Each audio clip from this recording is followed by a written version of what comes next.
Hi, Winnie. First of all, just bring us up to date on the injury situation, please. Are Jordan Henderson and Andy Robertson available this weekend?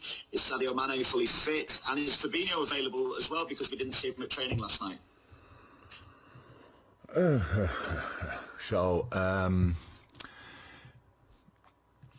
Endo and Robert didn't train with the team yet. They did their recovery stuff, rehab stuff,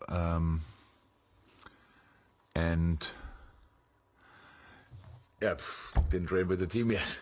It's pretty close. Will be a late decision about that. Sadio's good, and Fab came only back lately, and he did recovery, and so I hope he can train today. That's the plan. Didn't hear yet anything different, but in the end we all have to wait until tomorrow. And the fact that Arsenal can go above you in the table, what does that say about the importance of this game in terms of top four, but also in terms of the title race as well? Yeah, it says a lot. It's just a title race.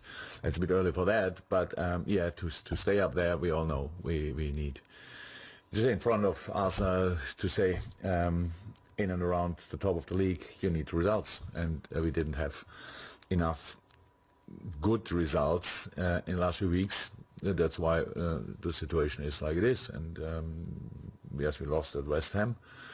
But even if we would have drawn there, the situation would not be massively different. Obviously, with the win, yes, but with the draw, not. So that's it. We know that we have to perform. We know we have to fight, and that's pretty much the most important information. Probably, we have to fight because Arsenal is a really good football team. But we are at Anfield, and we have to show that, and we have to make clear that's a massive difference for all teams and for us as well. So, and that's why. I'm really looking forward to it. It's a while ago that we played here. Now we have 3 home games in a row, but I said a while ago, and yeah, can't wait to start. Yeah. We've got to Alex from PLP and then to Juliet from the BBC. Alex for 2. Hi Jürgen, how are you? Hi Alex. I'm good, thank you. Good. After those disappointing results in the league, would you say it was a good time for the international break to come, to reset and go again? Nope. I hate international breaks. Absolutely, no. And it didn't help from an injury point of view. So let me say it like this: if we would have played the week after, not again immediately again 3 days later, our players for sure would have had. All players who had no games would have had 2 days off with their international, with the teams, with their national teams. They train pretty much through all this because the coaches want to have their own targets and own agenda, and they want to very often think that they have to do physical work with them as well. And no, I don't like it. And so it was not helpful. That was the question. I would have loved to play the weekend after. And Arsenal, bottom of the league at the start of the season, now just 1 place below you. What do you make of the way they've managed to totally transform their season? Oh, great. But I'm not surprised. Look, the season starts, the winner of the first match day, if you win the first match 4-0, you get asked questions about can you win the league, stuff like this, and you think, oh my God, it's really early. If you lose the first game, then you are directly in the relegation battle. Obviously, with the quality of Arsenal, there was never a chance that they stay where they were at the beginning of the season, and so it was always clear they will come back. The way they came back is not normal, because they are since then have an incredible run of results, and they are good. They are good. They know they were lucky in 1 or 2 games where it could have been different. All these kind of things. Crystal Palace played an incredible game against Arsenal, for example, and I think Arsenal equalized late, if I remembered right. And but these kind of things you need to get results together, and it's what they did. And they won a lot of games, and that's where they are. But we are not surprised that Arsenal is a really good football team, and but we have to make sure that nobody forgets that we are a really good football team as well. And we lost the last game, yes, that's true, but that is over long ago, if you want, 2 weeks ago. So now we have a chance to do better, and that's what we will try. Brilliant. Thanks, Alex. We'll go to Juliet from the BBC, and then we'll go to James from TalkSport. Hey Jürgen, I'm not going to ask you about Stephen and Aston Villa, but something he said yesterday about you, saying that if you signed a lifetime contract right now, he'd be happy, obviously, for Liverpool and for you yourself. I know last month you spoke about, you have 3 years left on your contract until 2024. Would you look beyond that if that contract offer was there? Wow. Wow. I thought Stevie said a lot of nice things and really smart things, and I watched the press conference. It was incredibly good, and made sure let's talk about Aston Villa and Steven Gerrard and not Liverpool and Steven Gerrard. And now you make of that question. I don't have to think about these kind of things in the moment, thank God, because we are in the middle of this season, and that's all what we are focused on. And I really think I spoke often enough. No other manager gets asked that often about things what happened in 2.5 years, or 3 years, or 4 years. So at least I don't know, and I didn't think about it until you asked me now. I don't want to think now about it. So it's all fine how it is, and it's over when it's over, but it's far away from being over. So let's focus on that. Thanks, Jules. We'll go to James from TalkSport, and then we'll go to Carl from BBC Merseyside. James. Jürgen, Mikel Arteta said last year after you played that even if his side pressed perfectly against you, you have Virgil van Dijk who can play a 60-yard pass straight to the chest of Mo Salah. When you talk about Van Dijk from a defensive point of view, he's obviously sensational as a player, but from an attacking point of view, how much of a weapon is he for your side? Yeah, very important to mix up our build-up is very important. He's not the only one who can play this ball, but he can play this ball, so that's good.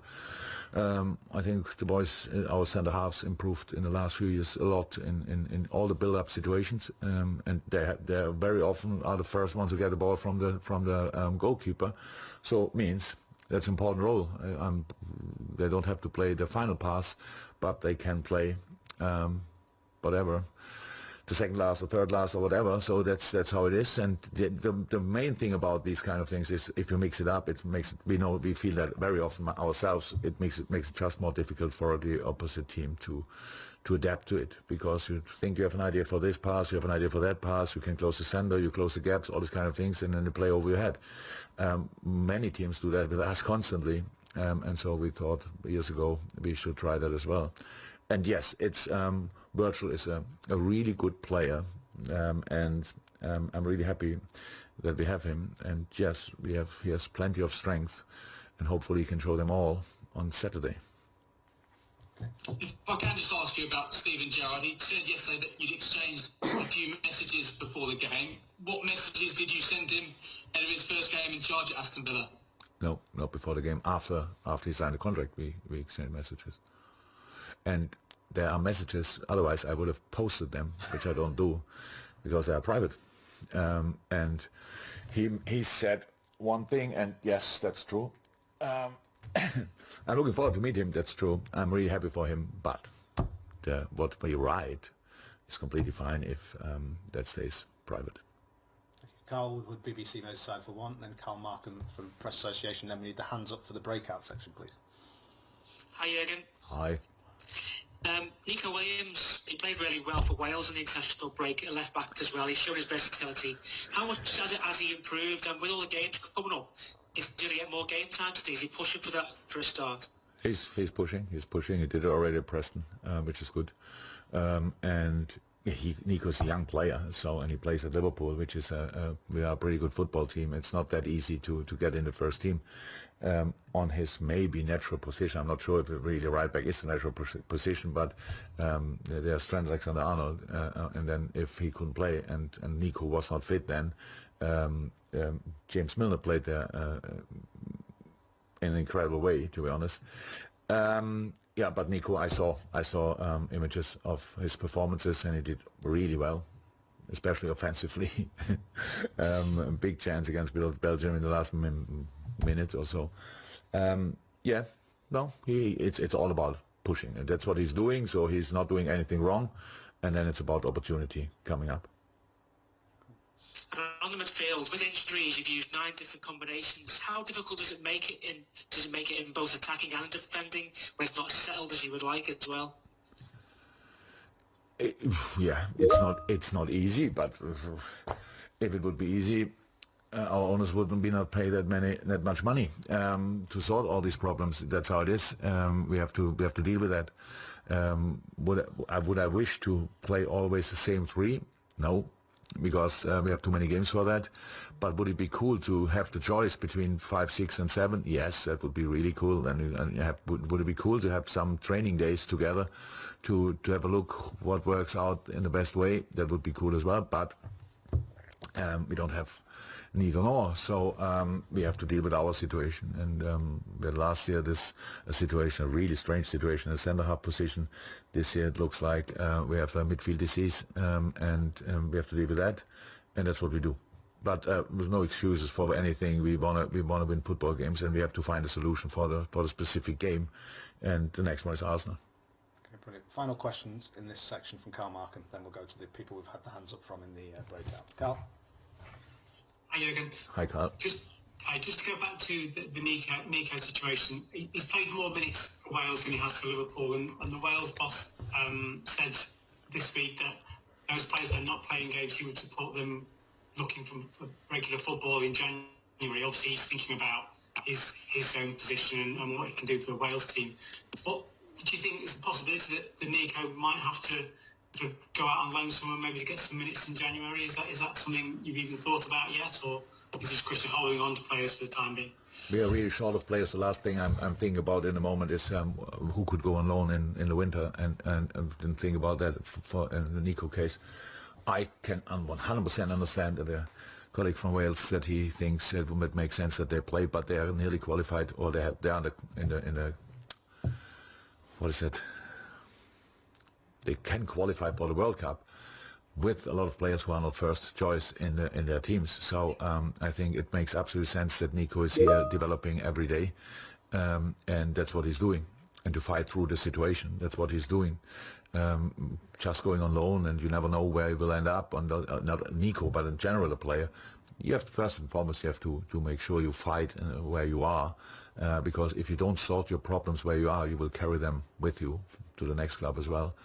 I said before, it's not easy to be a first-liner player constantly at Liverpool. We have a really strong squad, but Nico is developing, Nico is improving, and that's why Nico could play how he played again for Wales, not only against Belgium, but as well against Belgium, and that's it. Just quickly on the squad, we've spoken about Hendo, Sadio, and Robbo. But I'm just wondering, any of the longer term ones closer to being available for you? For the weekend, no.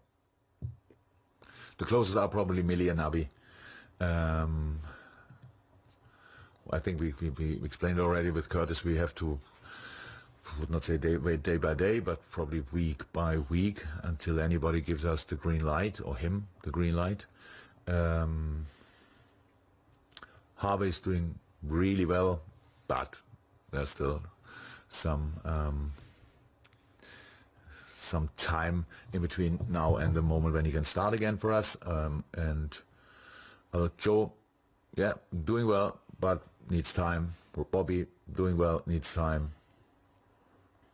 I hope I didn't forget anybody. So, but yeah, that's it.